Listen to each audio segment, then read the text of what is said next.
All right, hello everyone, welcome. Can you hear me okay? Yes. Great. Please let me know verbally or type in the chat box if not. My name is Kristen Efland. I am a midwife and a midwifery educator in Washington State. And I will hopefully be one of the people to help this call run smoothly. I will start with some brief announcements, and that will also give latecomers a few more minutes to call or log in. Several people have requested that these webinars be recorded. If you would like to request the recording be turned off so that you feel comfortable talking, please let us know, and we are happy to turn off the recording. I can do a quick video of myself as well, just to say a hi. I'm the one talking, Kristen. I'm nursing my little 14-month-old who is homesick today from daycare. So you will probably hear her, so I'll apologize in advance, but I'll turn my video off. But I did want to say a hello. And any of you are welcome to leave your videos on or off, whatever's comfortable for you. Before we get started, I want to encourage you to save the following dates. The next webinar in our series will be held on Thursday, December 13th. Also, oh, sorry, and that webinar will be on stereotype threat. And that will be held at the same time of day, 2 p.m. Eastern Standard Time, with Cynthia Ballou and Byrona Matthews from UCSF. Also, our next call will actually be the first book club for midwifery educators. And that will be held at the same time of day on January 23rd, 2019. And if you are calling in, if you can please just mute yourselves, because it's a little difficult for us to mute you. I see one of you that I can mute. And that way we won't get any background noise. Thank you so much. And this first book club that we're going to have for midwifery educators, we would love your insight on the book choice for this book club. So in the chat box and in a follow-up email we'll be sending out, you can vote on which book you would like to have be the book for our first book club in January. So we hope that you'll provide your insight about that on this very brief survey. I would also like to thank in advance Courtney Everson, who will be working with me to try to help everything run smoothly today. I'm so grateful. And please post your questions that you have at any time in the chat box inside of the Zoom webinar platform. Throughout the webinar, we will look for your questions in the chat box, and we may group similar ones together. The presenter will make plenty of time for your questions at the end. When we get to the discussion portion of the webinar, I will ask you to unmute yourself to ask your question. And finally, we welcome your feedback at the end of the webinar. There is a space at the end of this book club survey to provide any input you have or suggestions for future webinars or calls. And again, just a reminder that if you are calling in on the phone, it's more difficult for us to mute you. So if you can just please mute yourself, that would be fabulous, and then we won't get background noise. I'm searching for who it is. Oh, I found you. I'm gonna mute. There we go. All right. I think I've found it. So okay. We are going to begin our official recording now, even though it looks like we're already recording. We'll be cutting this beginning part off. So let me go back to here to show. And again, welcome everyone. So excited to have you. The title of today's webinar is Supporting Indigenous Midwifery Students, a discussion on cultural safety within midwifery education. Thank you all so much for joining this 60-minute presentation, which will be followed by 30 minutes of discussion time for questions. If you are calling in today, please be sure to mute yourself during the first portion of the presentation to eliminate background noise. We organized today's webinar in the Equity and Midwifery Education series to provide us with an opportunity to collaborate and learn from one another as we seek to implement change. We also hope you will join us for future webinars. Also today, a very big thank you to the Foundation for the Advancement of Midwifery. You can hopefully see their website here. The top of my screen is not going away. A big thank you to FAM, who provided a micro grant to support the speakers in this webinar series. Also, for those of you who would like to engage on this topic in a different format, please join our equity strategy and collaboration calls, which are designed to be very interactive. And the next one, as I said, will be that first book club. For any additional information, resources, you can access this website, equitymidwifery.org, and we hope that you will. And now I would like to introduce our presenter, Rhonda Lee Grantham. Rhonda is an Indigenous midwife from the Cowlitz Nation, a Salish, and I should have asked you, I meant to, Rhonda, to make sure I say it correctly, Sahaptin tribe of Southwest Washington that translate to seeker of the medicine spirit. For over 2 decades, she has been actively catching babies and supporting programs within tribal communities, both at home and globally. As the founder of the Center for Indigenous Midwifery, she is guided by her lens as a cultural anthropologist and Native woman, along with her passions for global health, family wellness, and culturally centered care.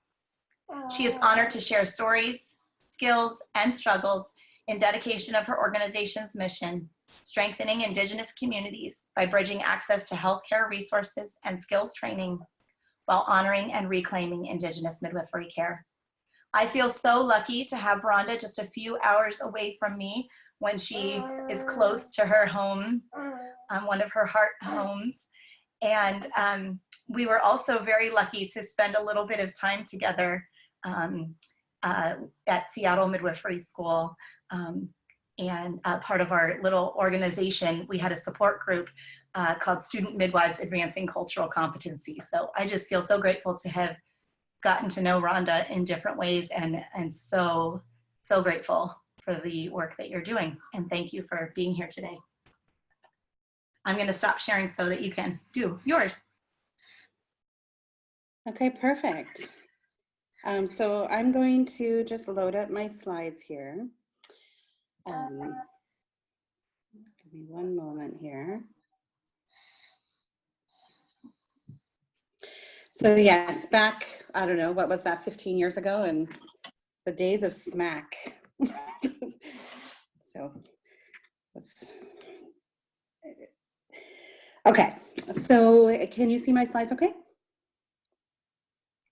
I can. Okay, perfect. All right, so first of all, I just want to thank everyone who's taking the time to listen today or at future times when you can log into this webinar. My hope is that it'll provide some tools, and one of the ways in which feels really close and where I find such peace and learning is with storytelling. And so my hope is that by sharing some of the stories that I gathered from other Indigenous midwives, many of them current students, that people that are a part of midwifery schools or our current preceptors, that they can hear some of what their needs may be and how to support them. So I do thank you, because I do feel like the people that are on these calls and are taking the time are making a commitment. And so I just want to thank you in advance for that. So I also just want to be really clear that I'm not coming into this webinar from a place of being, a scholar on, on decolonization theory or on, cultural humility, or those are not they're the worlds that I walk in, but I'm definitely don't consider myself a scholar in those terminologies. And my hope is that by sharing stories and information for terminology that I've gathered, that those those pieces will be able to complement one another. But first, I feel like I have to acknowledge the path that I've been on, and always acknowledge my grandmothers, and that in everything that I'm doing, I am constantly looking, to my ancestors, and looking to those who came before me, and really trying to come to an understanding of why and how we have come to this circle where many of our traditions and pathways to midwifery and that calling that we all feel, that being able to bring that alive has really been disrupted. And so while I'm not going to focus so much on that, I have to acknowledge that there have been so many people before me that wanted to serve their communities and have maybe been unable to do so because of realities that have been placed against them and struggles that have been placed against them. And that since I was a very, very pregnant person, 19 years ago, I've been trying to find a piece of balance between the really loving, kind, wonderful care that my white midwife could offer me, and also really aching and needing and knowing that though I could call in other healers, for certain aspects, like to do my blessing way ceremony, to, just support me, that I had to have, everything had to be in two separate realities in my existence. And that my hope is that won't continue to exist for people, and that we can reclaim those pathways, and that the more Indigenous midwives that are able, to stand back in that time-honored role of Indigenous healer and midwife, that the more that we can support the other students and aspiring midwives who are wanting to do that. So, as I said, or as was in the introduction, I'm from the Cowlitz Nation, which means seeker of the medicine spirit. And it also just really speaks to this desire that we can see medicine in people, and they want to try and gather their stories, and that's a big calling that I have felt in our group, is that I see that there are so many aspects of our struggle as Indigenous midwives, across borders and lands, that are the same. And there's so much of it that is the same, and that we really need to support one another. And so my hope is that by collecting these stories that I'm going to be sharing today, that I can elevate their voices as well. So I want to just begin and put out there, what do aspiring midwives need? And of course, this is really complicated, and we'll talk about a lot of different things, but I want to just kind of sit and have every person who's on this call take a moment and really think about that. If you are an Indigenous midwife, what is it that you are needing to be successful? If you are an educator, what do you think is needed, are solutions? And I want you to just take a moment to clarify that within yourself. And then as the presentation goes on, to revisit that and see, how are the dynamics in your preceptor relationships? How do you integrate, culturally, projects and things like that are embracing, the different cultures that people are coming from as a teacher, and that you just try and challenge yourself to do that. And then I also just want to put out there that, really taking an assessment on, what are the needs and the values for both students and preceptors and educators, and coming to a place of being humble that what are you able to offer? And are you okay if there are needs that you just can't provide as part of her pathway to becoming the midwife that she wants to be?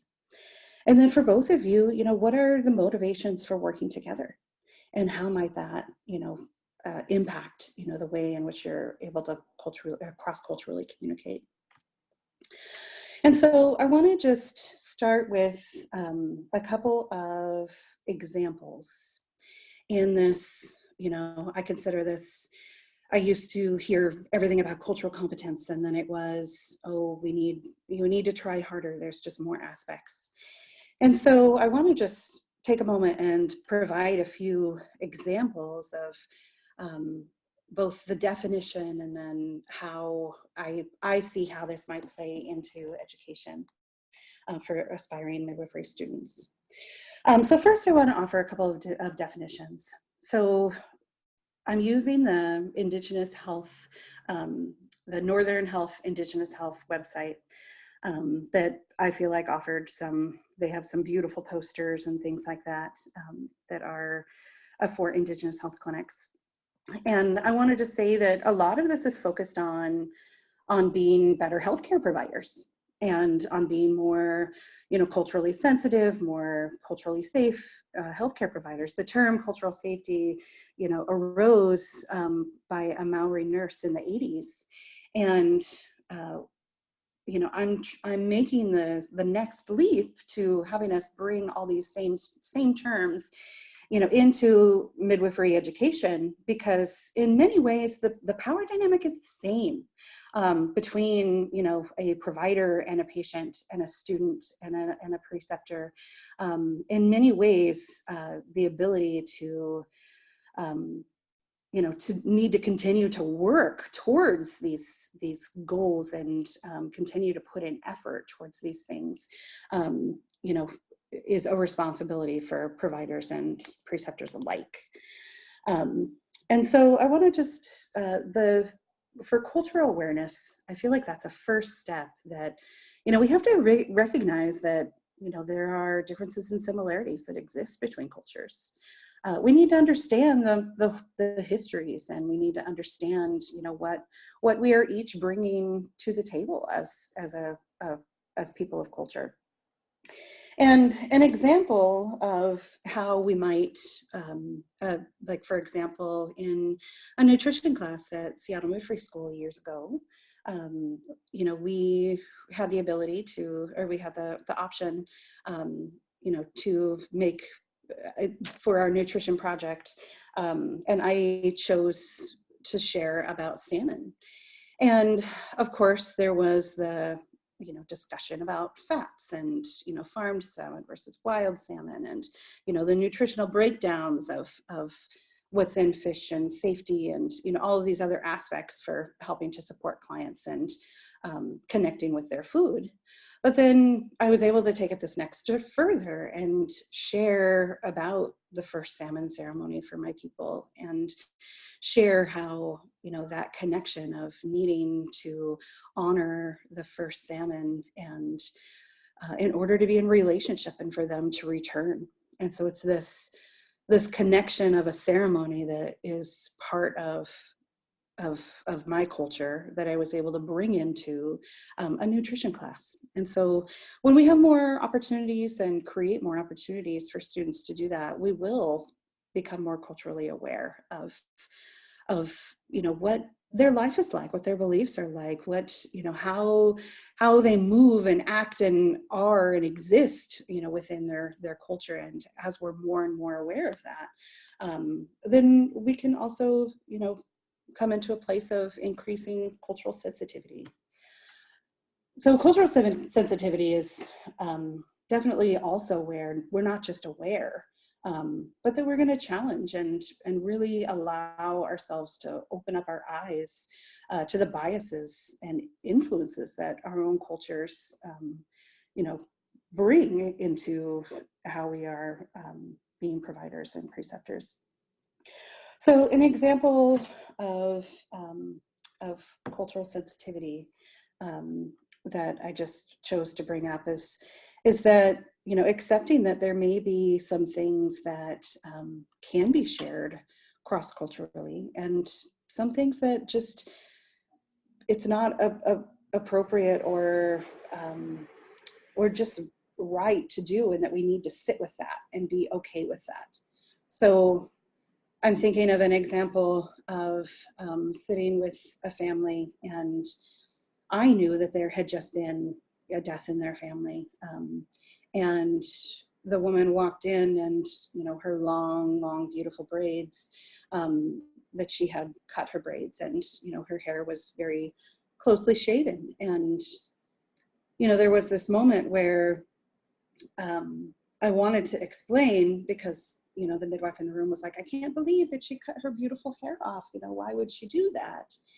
And where I had to sit with this of not being able to explain that this is an act of grief. You know, this is a way, you know, to honor, you know, the loss. And it's a ceremony to do that. It's not about beauty or about any of these other things. It's about, you know, a tradition that, you know, is long and deep in our bones. And I tried to have a conversation about that. And then, you know, in a very loving, non-hostile way, it came to the place of that it's, sometimes we just don't know what we don't know, and know that that is an important something to a person. And that we walk in with biases all the time towards people, or things that we project on people, or just not understanding of the depth of what people are experiencing. And it's important to continually challenge ourselves, you know, to just be better and to do more of that. For cultural competence, I feel like that one got so much just attention for a long idea, because it was this idea that we could just learn and work with people effectively, and that we could get to this place where we could acknowledge our biases, and that we could, you know, become better at being able to know how our differences exist, and therefore be able to provide the right kind of care to people. But we need to remember that cultural competency does not require us, or we should just accept that we cannot become experts in cultures that are different than our own. And as such, you know, that might mean that we take a moment to sit back, to have quiet, to give space. An example that comes to mind about this was I frequently would wear just different necklaces, and at one point I had this was at a midwifery conference, and I had a medicine bundle around my neck, and a midwife came up and grabbed my medicine bundle around my neck and said, "So tell me, you know, what is in this?" And, you know, I know that this is a medicine bundle, and was like trying to connect, I think, and, you know, had recognized that this was something that was important to me, had recognized that, you know, this had learned that, you know, this was something that contained, you know, items that were representative or sacred, you know, to a ceremony that I was a part of at that time. But there wasn't that next level of understanding that, you know, touching someone's sacred instruments, you know, touching, whether it's their drum or their fans or their medicine bundles, that it's not just about recognizing that or knowing that these things exist, and recognizing and feeling like you have a foot in the door to being able to lay claim to it. But it felt, the analogy that comes to my mind is this: it's the same as if I were to grab her Bible and begin to rip the pages out of it. To be, you know, there is this a constant threat of, as you achieve competence, as you learn more about culture, that there's this assumption that then you can interact within it, not as lightly as I feel like we need to tread. So I hope that these examples are helpful and not too confusing. But what I'm going to focus a lot on today is these next steps of cultural safety and cultural humility. And so, like I said, cultural safety was defined in the 80s by a Maori nurse. And the goal of cultural safety is for all people to feel respected and safe. And in healthcare, that's very much on being free of racism and discrimination and to be able to interact within the healthcare system and to have their needs met. And it's not a hard leap to just take it this next step for what Indigenous midwifery students and all students are needing, to be able to learn in an environment where their minds can, not be filled or overwhelmed by aspects that are around them. So an example of cultural safety that or when cultural safety was just violated is, sometimes we think that just a clinical skills are clinical skills, and that, there are aspects of midwifery that are just about learning and, gathering information and, learning things with your hands. But to have a culturally safe environment, we have to be aware of ways in which our own prejudices or racism impact the students in the room. So an example of this is a student midwife who told me her story, and with all of the stories I'm sharing, they are all with clear and explicit permission to do so. I just want to be clear about that. But she was in an NRP class with a group of midwives. So learning resuscitation, this should be, a one step to the next, moment of just taking in information and gaining confidence in your skills. And in the process of, speaking about rescue breaths and, the need for inflating the baby's lungs, the teacher said to the student, or teacher said to the room that, they prefer to just do mouth to mouth, and that they know their clients and they just prefer to give air to the baby mouth to mouth, but that they wouldn't do that on the border or anything. And my client sat there for a minute, and I just want to have you sit with, like, how does that feel if your people, your children, your children's family, you're talking about them, and that somehow they have more, they are diseased or dirty or whatever else. And you're supposed to just continue and move on, to the next step of learning resuscitation. But how can you, when the cultural safety that should have been in that room was completely violated? How are you supposed to have a mind that can be open to learning when the environment is not safe? When the environment does not feel like a place where you can take in information because your heart is breaking. And a lot of students again and again and again are sharing stories like this, and sharing, this constant struggle that they do just want to learn, and how much, it's not as simple as just attending classes and doing the work, that there's just so much more to that.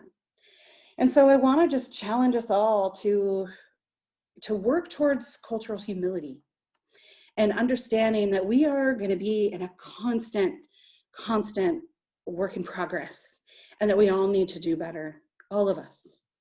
And that by having and embracing the idea of cultural humility, which it's not just that we learn things, that we're aware. It's not just, that we try to act on that and the responsibility of that and be more sensitive. It's not more that, not just that we, feel as if we can interact within these cultures because, we've taken and made these efforts.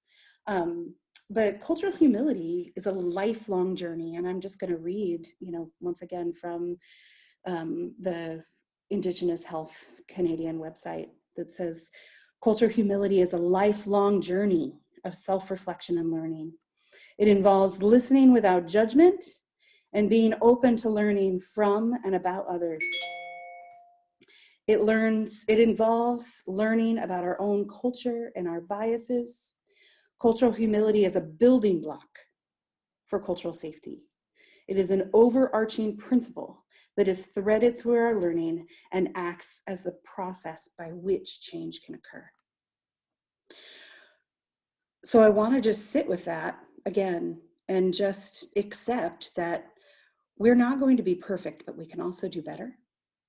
And that there is a level of expectation in walking, this journey together of just mutual love and care and understanding, and that it will be a lifelong process to be able to do that better and better. So now I want to just speak to how do we have and create spaces and have influence when the truth is there are so few of us. There are so few Indigenous midwives. And we know that this is an issue across all cultural groups, that there has been gatekeepers and barriers that have come up with midwifery education that feel insurmountable to a lot of people, and that that we really do need to expand and to break down some of these barriers to midwifery education in order to bridge a lot of these divides and issues that we have. So first I want to just talk about some of the reasons why there are so few of us. So Melissa Rose, who is excitedly was just chosen to be the inaugural fellow for the Changing Woman Initiative's program that is going to create an Indigenous Midwifery Fellowship. And so, I'm excited about that program and the fact that that is one solution that is being put forward, is that, we need to, that there are aspects that need to happen of just core learning, and that also, creating space and ability for people to also study and learn from their own healers, to also be able to teach, to also be able to just, take the time to bridge the cultural disconnects that are currently a part of our midwifery education. But I want to just take a minute and say that, first of all, it's all the typical reasons that people have a hard time just achieving or becoming or living or entering the field of midwifery. And, of course there's financial struggles, of course there is family sacrifice, the physical, mental, and emotional demands. I think every midwife on this call can agree with and understand. Distance to training sites, when you are on a rural reservation or on the island of Puerto Rico, the ability for you to access training is just logistically crushing. And then there's a shortage of preceptors and clinical sites. And a lot of what we're going to talk about, or where people shared stories, was about difficulties in finding culturally matched preceptors and even just, culturally safe preceptors. But I love what Melissa wrote, and that, just a reminder, dear every Indigenous person who ever wanted to be a midwife, please come back, try again. We need you desperately. Your community needs you. And that it is a spiritual calling that just keeps coming back, and that we can't resist or step away from. It's something that despite all these struggles, that we're committed to continuing to step forward and work on. And then I want to just talk a moment about the additional barriers. So yes, it's tuition money. Yes, it's preceptors. And then that there's also these, unique barriers to Indigenous midwives serving their own communities. And I'll just give you a moment to read through those, and I'll just speak about a couple of them. So I want to be clear that there are 0 Indian Health Service dollars that go towards supporting our traditional midwives and healers. So our healthcare system that is a treaty right, our healthcare system that is supposed to be serving us, does not even have a space for our traditional midwives within it. So the disconnect that has happened for generations now, of whether it's forcing families, to their children to be in boarding schools and away from, to kill the Indian, and to lose the loss of language and culture and tradition and just ways of being. But we can't move forward about talking about the struggle of Indigenous midwifery without acknowledging that, and that those are very real aspects of both why we come to this work and want to change it, and also why it is a struggle within our communities to reclaim it. So the next story that I want to just share, so I'm going to have people just read this. This is written by Leilani Digman, who I think might be on this call, who is a student midwife, and that I wanted to just take a moment and have you read her story of the reality of being a Native Hawaiian midwife and trying, to bridge these worlds of and what her words can just say it better. So I'm just going to take a moment for people to read this through.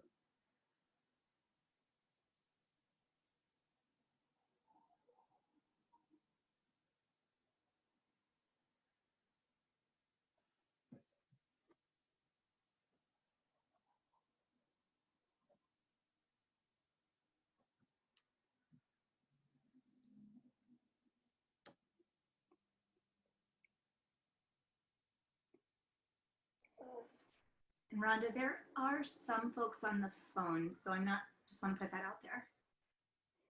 Oh, okay, I'll read further ones. So I will read them in the future. So I'll just give another moment for this.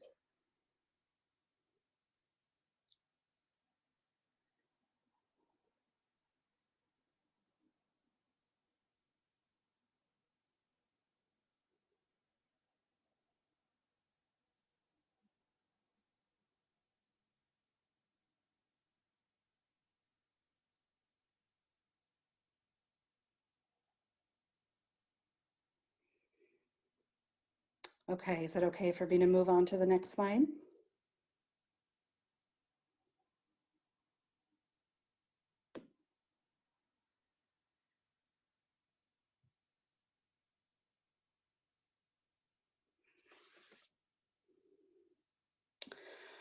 So as she wrote,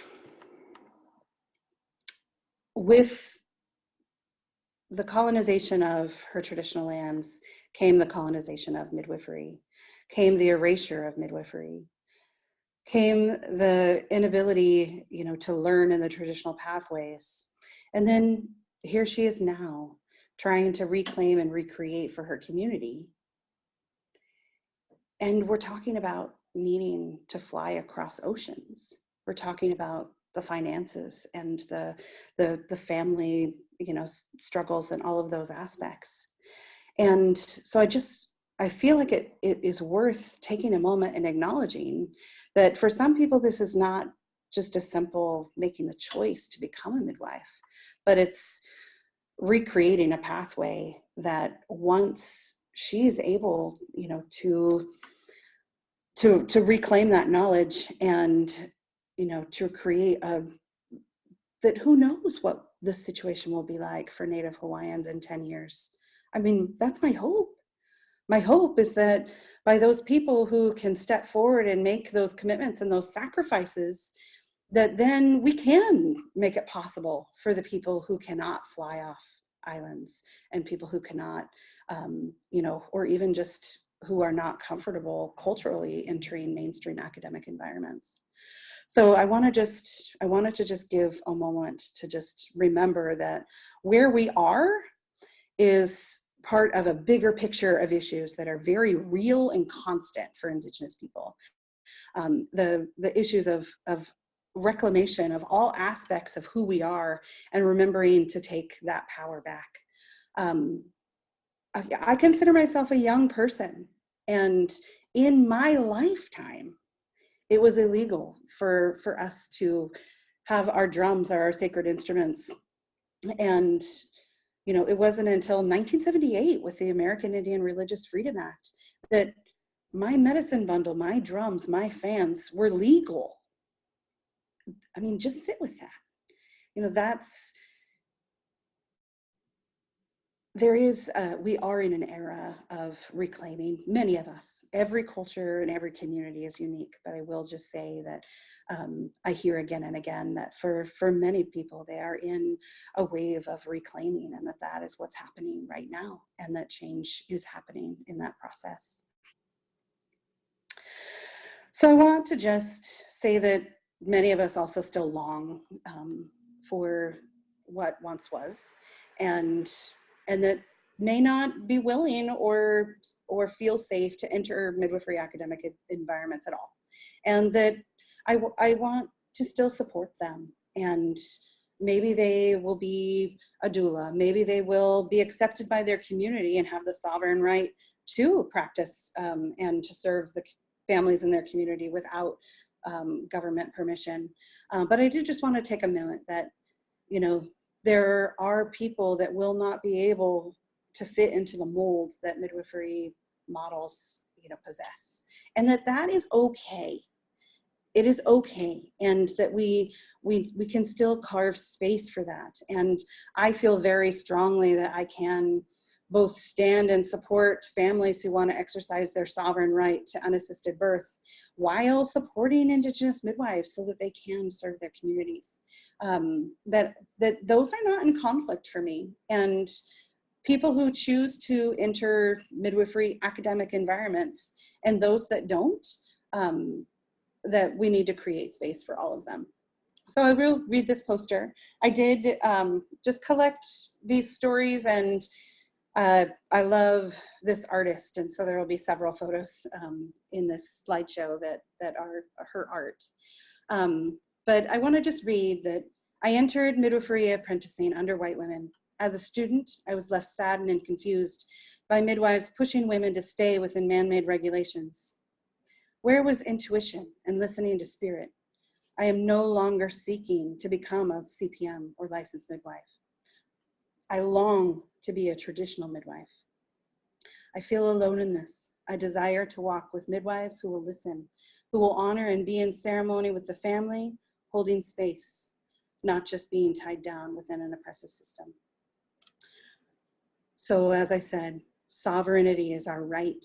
And I want to just acknowledge that all of these ways in which I'm recommending to increase cultural safety within educational environments, that some people will still not choose to enter those, and that I demand to have a space for them. So the next is, a lot of people just ask about how to survive midwifery education.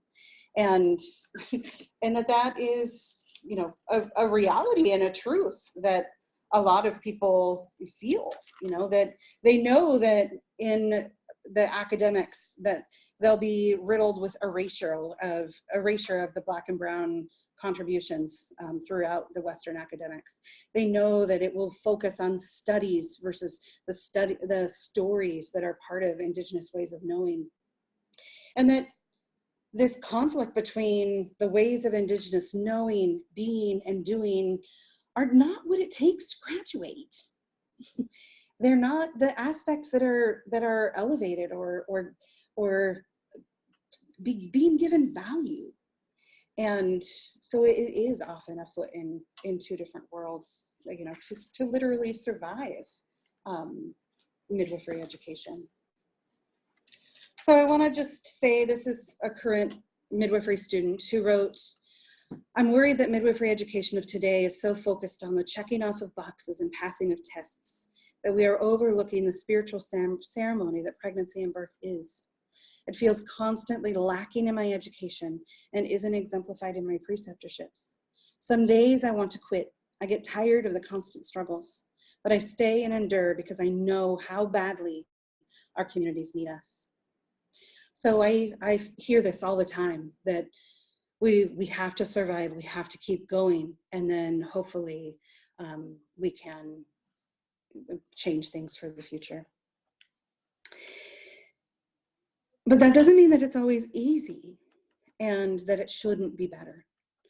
So this quote was from someone who wrote me and said, "When I was ready to begin midwifery training, the only midwives I could find were white. Some charged a lot of money. Most were racist, and I was forced to stand quietly and withstand the trauma. Some pushed their political and religious ideologies so hard, I had panic attacks every time I was driving to do prenatals. It feels a lot like braving a treacherous gauntlet. But what if we didn't have to suffer like that? What if we could become midwives without feeling abused or exploited or traumatized throughout our midwifery education? What if we could just support each other, serve our communities, and then go on to teach more midwives in culturally safe spaces?" So it is survival for a lot of people, and that we need to do better. So part of that is that we have to talk about the student preceptor dynamics. And this is often where, at our gatherings and places like that, that I hear again and again that people want to learn from someone of their own culture, that they want, to have it be acknowledged and understood, and to have all of these, unspoken truths between people. And that for a lot of people, they can't find that. It just doesn't exist. And that some of the dynamics between students and preceptors are not only far from perfect, but are clearly traumatizing. So I want to just speak to, this is someone who wrote about her midwifery apprenticeship and being a student, that they found it so frustrating and disheartening to be limited in how I could interact with clients who were of my own culture and community. I knew how important it was to greet the client's mother and grandmother, but I was made to feel like I was wasting time and being ineffective. I found myself sneaking around in order to provide culturally appropriate care. And there were plenty of moments, such as when the client and I would discuss an herbal medicine that we had used in our communities for centuries, where the preceptor would respond with comments like, "It has not been proven to be safe or effective." So I just want to sit with that. And, is that a culturally safe practice? Maybe, but who decides that? Is it the people who have, funded studies?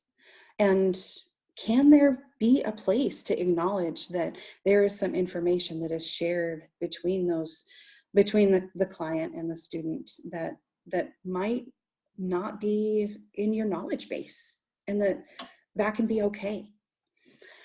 And then, but even worse was seeing judgment by my preceptors after the client was no longer in the room.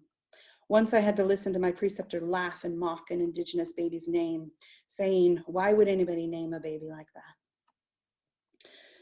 It might seem like a simple something, a laugh at a name, but when you're sharing a culture with that person, then that can be extraordinarily helpful or hurtful, because how do you share aspects of yourself, of your choices, of how you have used your medicines or named your children, knowing that there's your preceptor comes from a place of judgment? And then this one really, hurt me to my core. And I see this photo or this artwork, and I just can feel how often we're living in two separate worlds. And I'll just read the student midwife's quote because she can say it so much better than me. She wrote, "It's as if you are living in two different worlds, but must pretend to only live in one of them. There's the one where they want you to fit into their construct of what white midwifery looks and acts like. And then there is the world in which you experience the world in its raw, natural, uncensored state as a person of color. At times, the struggle between these two worlds is gut-wrenching, isolating, and traumatizing. And due to power dynamics, you must sit at the feet of your preceptor midwife and witness the injustices inflicted upon the birthing people you are serving, knowing that it is all too often the women who look like you who are directly experiencing such atrocities." So I wanted to sit with that for a minute.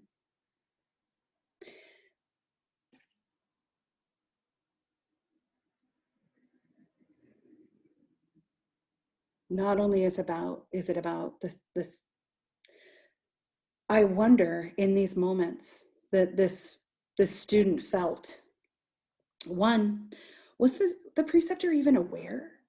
You know, did they even know the harm that they had caused? And as a preceptor, it feels as if it should be invited for you to grow and challenge in this way, because there may be many times that you are being culturally insensitive or even offensive, and that you're not even aware because there is not a person who has a foot in both of those worlds in the room with you. So I do feel like the more times that there is cross-cultural interactions and communication, that we're all going to be better midwives for it, but that it's often on the backs of people who are traumatized by being in those environments. And then this is one that I feel like I'm on a lifelong journey of understanding, is that, you know, to become the midwife, you know, that you're called to be, you know, the colonial tools of validation, those papers, those licenses, those diplomas, those degrees, those certifications, that I can honestly say that none of those mean anything in comparison to acceptance by community, to the blessings that elders are able to grant, to acknowledging that a spiritual calling and the permission to move forward in that is not something that can just be independently decided on. And I think that, you know, we're all working really hard to become the midwife that we're called to be. I'm just going to share a bit about my own self, and that I should say that I'm very thankful to all my preceptors, all the people who have taught me midwifery, all of them, and that I did and accepted that there were skills that my preceptors were gifting me, and that I really wanted to learn from them. You know, I really wanted to be clinically sound, and I really wanted to learn as many skills as I could for safe care. And I truly feel like I accepted that there was this, you know, gift that they were giving me by providing information and sharing the training that they had been able to receive. And that I don't have a place of conflict within me about, I feel like my ancestors would have wanted to access or learn or know or be in connection to as many pathways of healing as they could. And so I can accept that the gems of Western medicine are a part of my process of becoming a midwife.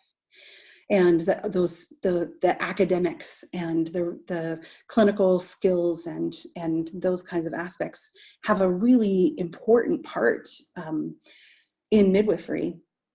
And then it's this next step of becoming the midwife that you want to be. So, for example, you know, Patricia Gonzalez has been an absolute, you know, blessing, or one of our elders that has really held us in our Indigenous birthkeeper gatherings. And I had a moment where a small circle of us, when she invited us to her home, and where we were learning, you know, and I'm going to just briefly go into this, but we were learning just connecting to the baby. Okay, we were learning how to have our physical hands go away, and, you know, to feel and be, you know, and interact, you know, on these other levels with the baby and with the womb. And as I was looking at my hands and learning how to have them go away, learn how to separate myself from, you know, the physical nature of what my hands could do when I laid them on a woman's belly.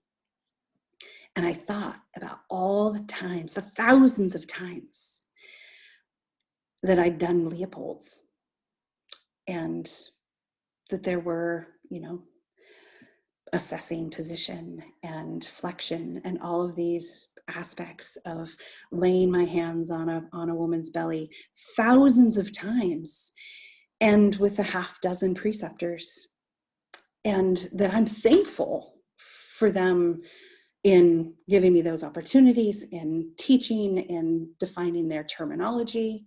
But it wasn't for 2 decades later that taking it to this next step of being the midwife that I knew was in me, but I didn't have the teachers yet, you know, that I needed the Indigenous midwifery teachers. And that's just not something that you can find by paying tuition to a school so often. Here's another person who wrote exactly that. And that often after you complete your education, that your education just begins. And so I'm going to read, this is from Carrie Beebe, who's an Anishinaabe midwife in Ontario. And she wrote, I had to create or patch together the traditional or cultural aspects of my training on my own over a long period of time, always searching for the ancestral knowledge keepers. It's been a long process. I've had to unlearn some things that were a part of my midwifery education. I've been lucky to find elders and plant medicine people to mentor me. It will be a lifetime process of learning, and I'm okay with that, now that the lens can be through my own culture and community. So I want to just acknowledge that it's okay that there are aspects that can be taught within schools. And I also just want, you know, there have been some really kind, loving preceptors, both in my own life and that have asked me how to support their own students. And one of the biggest things that I said was, you know, to just give them space to become. And that may look different to you. And, you know, those aspects of walking a path, that you might not be able to walk that with her, and that has to be okay. And to give space for constantly letting go of pieces that don't serve us or our communities, and knowing that, you know, we may, you know, still call upon a lot of our midwifery training, and that, you know, we're on our own path to become whole as the midwives that we want to be. So I just want to revisit this one more time and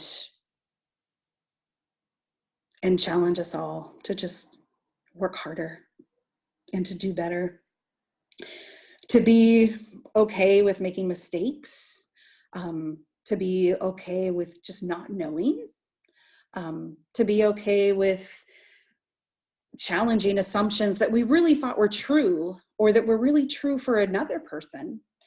And that we have to do that in midwifery all the time. I trust that midwives have this skill and this ability. We have to do this with our clients. It's not a much more of a leap to try and do this, you know, for the students who you're working with.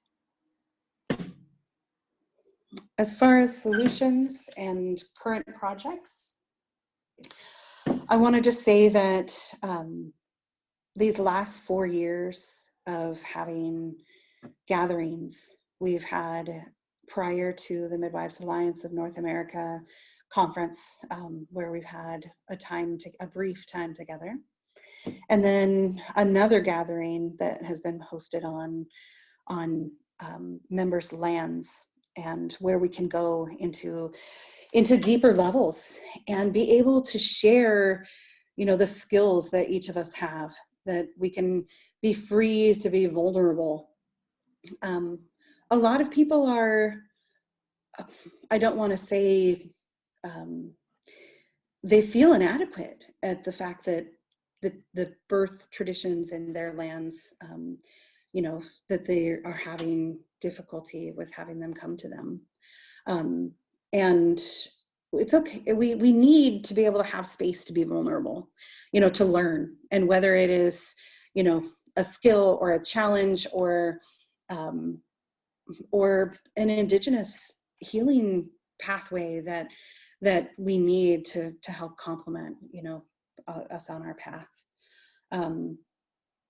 We need to be a lifeline of support across lands, across oceans, and the gatherings have really done that. There have been, you know, times where something just is happening and that we've had more people to call. And, you know, that is something that, you know, as someone who didn't have that for so many years, that, you know, I'm thankful that I had safe preceptors and midwifery friends that I could call and do some of the outward processing with.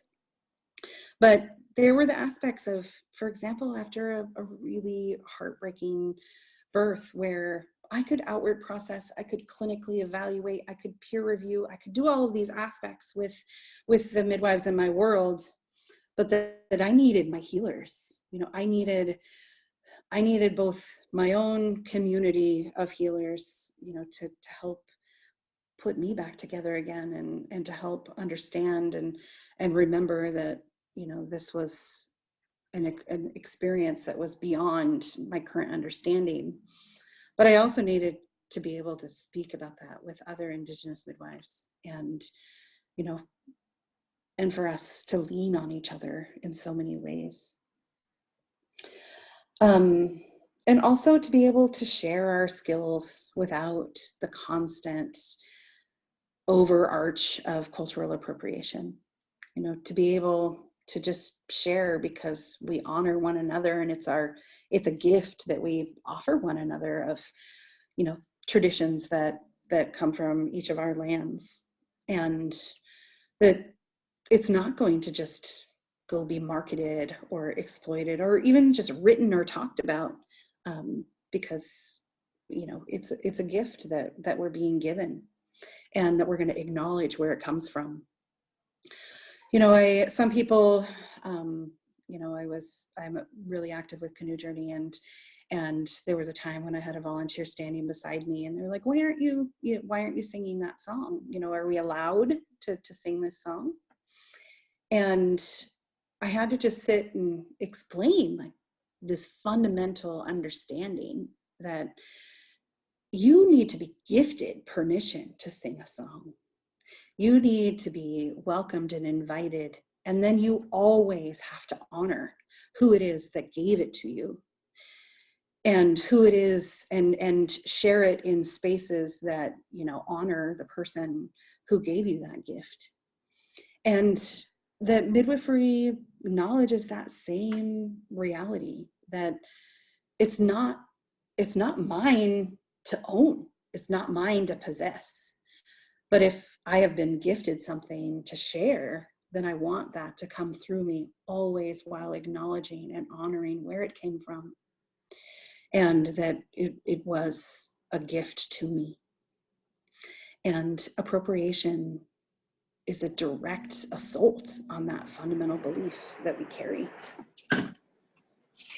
And then aside from the gatherings, you know, we've been able to gather names and, you know, where people are living and what nations they're from, and be able to hopefully, as our database grows, be able to connect people, you know, to the Indigenous midwives that they want to learn from. And maybe it's, you know, to learn about plant medicines, or maybe it's to learn about postpartum sealing ceremonies, or maybe it's, you know, to have a speaker, or have someone teach them about the rebozo that understands all the depth of what that healing tool is about.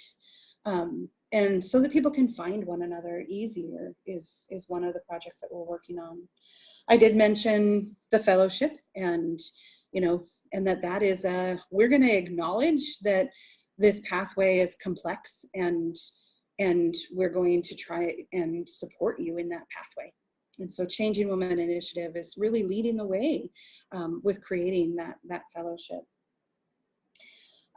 We also are constantly trying to bridge people to opportunities, you know, the grand challenge, and, you know, how can you at least not have to worry about these other aspects of tuition, and, you know, that all of those are such barriers often for people to even begin, and being able to connect people to those opportunities for things such as the Bigger Table Fund and the Grand Challenge, that I'm so thankful to allies and supporters that, you know, more and more I can be like, yes, you can become a midwife. Yes, I realize that, you know, you're the first person, you know, to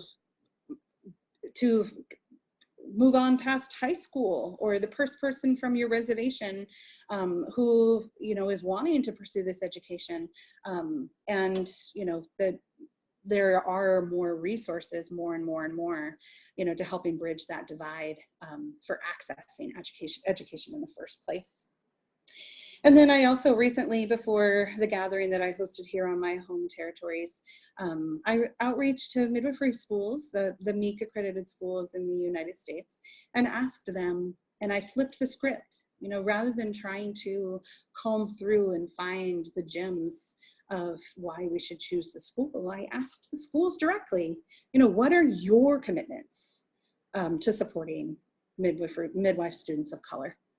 And, you know, what you come forward and stand behind some statements that are, you know, how will you make this safe for us? How can you how can we work together to be successful? And flipping that script, you know, feels like it's really helping to have clarity on what is it that we can provide, and if we can't, how can we, you know, help you find, you know, what it is that you're looking for. We're also looking at things such as, you know, creating an Indigenous Midwifery chapter of NACPM. And one of the reasons for that is, you know, if you are Navajo and your reservation borders 4 states, which chapter of state chapter, you know, is appropriate for you, and how can you speak, you know, to how it impacts you serving people on your reservation, you know, if you are boxed into these borders that, you know, aren't accurate for your existence.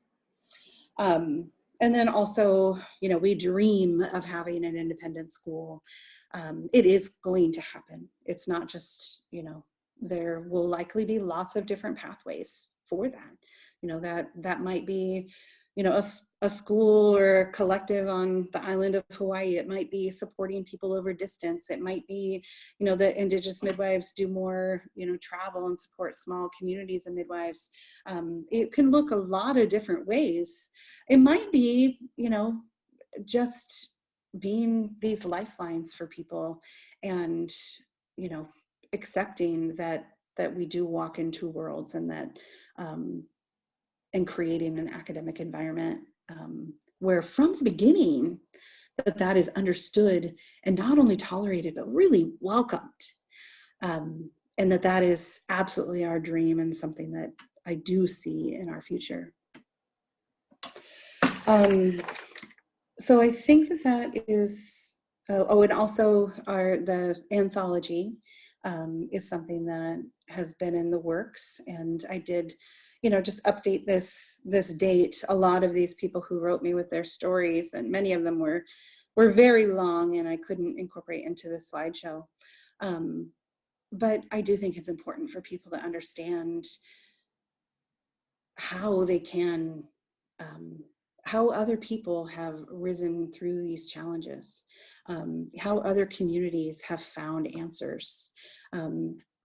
How, I'm very involved in food sovereignty work, and in just integrating, traditional plant medicines and healing, and in, be it healthcare, be it ceremony, be it in all aspects of our lives and our existence. And when I go to these conferences of food sovereignty conferences, I'm constantly just humbled by creative solutions that people come up with for their own communities that help them, to address what it is that they're struggling with. Whether it's, supporting women hunters again, whether it is, planting a garden that will, help absorb some of the toxins that are coming, down on the land, and help heal that land. There are a lot of different solutions that I see alive in food sovereignty work, and just in it with Indigenous peoples already. And I see that we're coming together to create those solutions as Indigenous midwives every time we're in circle together, every time we share, every time we, honor each person's struggle. All of those moments are all building and creating a culture of reclaiming Indigenous midwifery one by one and community by community, and that it will only just spread from there. So I am hopeful about our future. I am hopeful about projects that are in the works, and I see a lot of growth, not just for Indigenous midwives, but for the midwifery profession as a whole, to returning to more of its truth, and being reminded that that's essential in order for us all to be the midwives that we want to be. So I thank you, and I'd love to just open up to some of the questions which I've seen pop up at times throughout this presentation. And I'll do my best to speak to them. I do know that we have about 17 minutes, and that I'd love to just speak to whatever questions come my way. So Kristen, will you just share unmute a person, or how does this part work? Yeah, so for sure we have our first question. We can unmute Emily if you're still here. I know she had some questions about federal laws and regulations. Emily, are you able to unmute yourself and ask your question?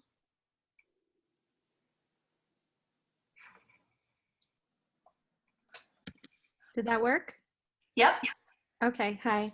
I just was wondering, you mentioned, midwives who might want to take different pathways, not necessarily be credentialed or licensed. And I was wondering what that would mean for, in terms of regulation, like if there was any federal exceptions for recognized Indigenous groups or something like that, or if it's all state by state. I feel like that's a complicated question, but I'll give you at least a few thoughts. So I do feel like overarching all of this is the UN rights of Indigenous peoples. And so, the very fundamental reality that is not about any of these, US or state or any of that, is that fundamentally we need to stand behind the UN rights of Indigenous peoples and self-determination and sovereignty and all of these other aspects that are absolutely a part of this struggle. And then I want to just speak to what that's looking like in real life. And that there are some states that have specific practice exclusions that, you know, maybe it's like in Oregon, it was specifically written into the regulations that has a specific exclusion clause for mandatory licensure.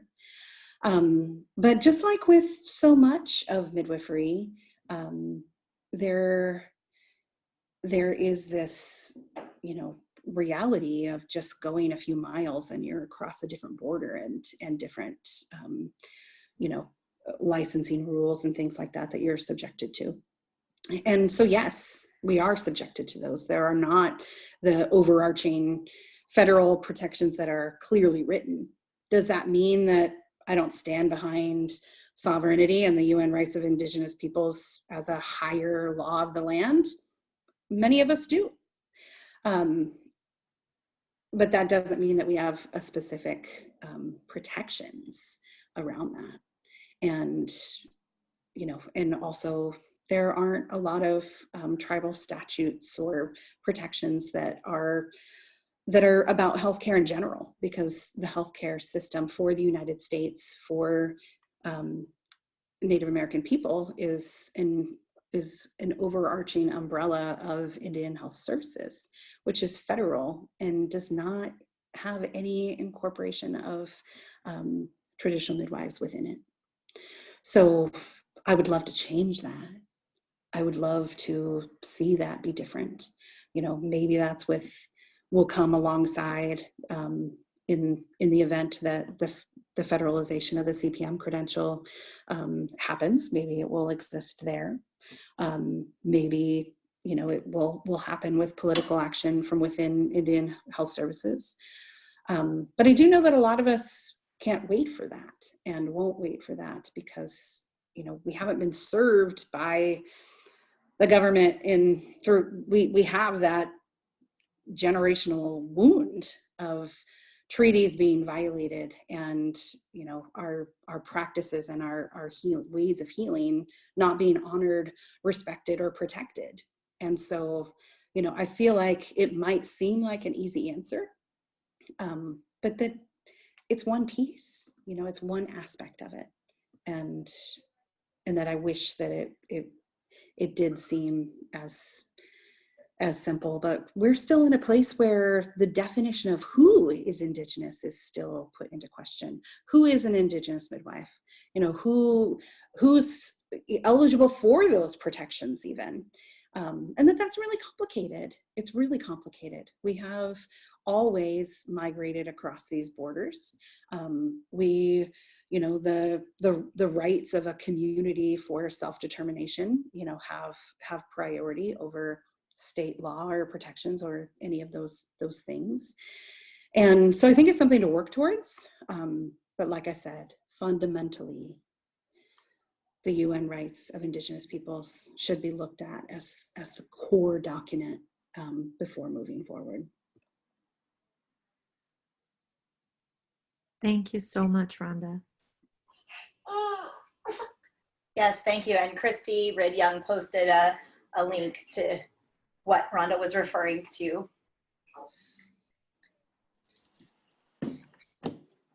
We have just about 12 more minutes left for questions and discussion time. I wanted to, you know, no one else has had a chance to type in the chat box, and there are some few people on the call. There's some questions that were, you know, kind of responded to throughout the chat box as well. But I just wanted to open up space if there's anyone who feels that they have additional questions that need to be answered, that haven't been, sorry baby, and feverish baby here, that haven't been answered in the chat box, or someone who would like to just ask a question that they couldn't type in.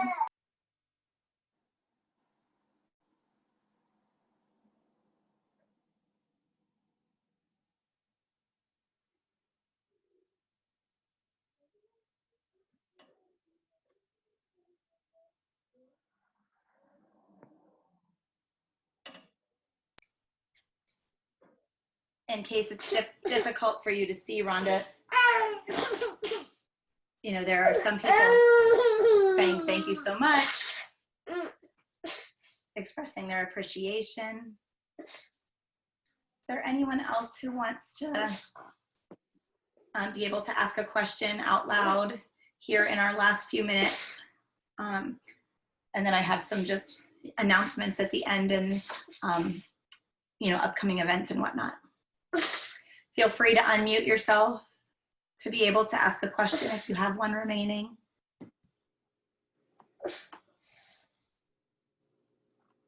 Thank you, Rhonda. I want to thank you for this, and I appreciate the questions other people have had. I would like to see this discussion continued, and I look forward to hearing more from you. Thank you.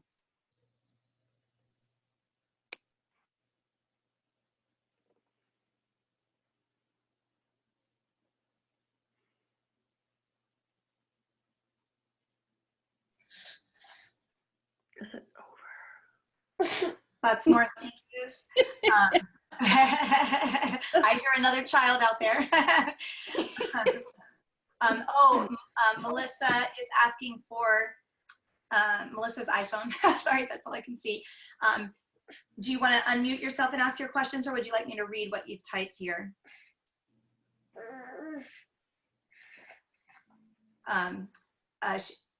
Please unmute yourself if you'd like to, Melissa. Go ahead.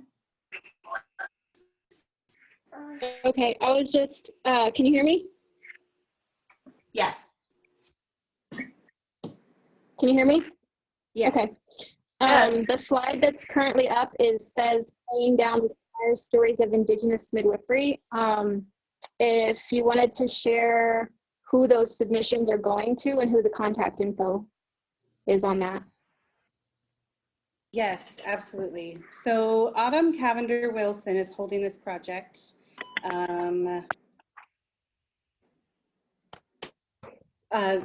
So these stories are what I would say is that for people that are these are wanting to be specifically from Indigenous birth keepers.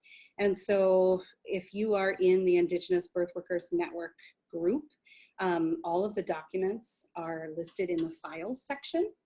And that has all of the submission, and then this project will hopefully take off from there. There are stories that have been collected over the last couple of years and that they're building.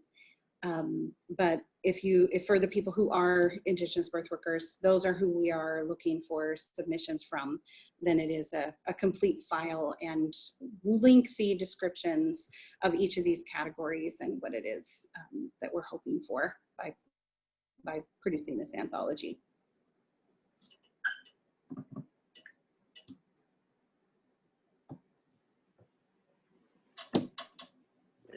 So are you saying you're still looking for submissions? Yes, absolutely. So any Indigenous midwife who is interested and when I'm saying Indigenous midwife, that would be maybe that you collect a story from an elder. Maybe it's that you help someone else record, but that we're looking for the stories directly from Indigenous midwives themselves. And Rhonda, I think based on what you're saying, I put a link in the chat box to your Facebook or to the Indigenous Birth Workers Network Facebook page. Is that what you were referring to? Yes, the full file is in the file section there. Great. Thank you. And lots of thank you so much is from everyone, Rhonda. Is there any sort of closing? Maybe I'll let you close after I do if there's any closing you want to say after I do just my quick little announcements. Does that sound okay, Rhonda? Yeah. And I think I'll have you probably stop sharing your screen if that's okay. And sorry that I didn't warn you sooner about that.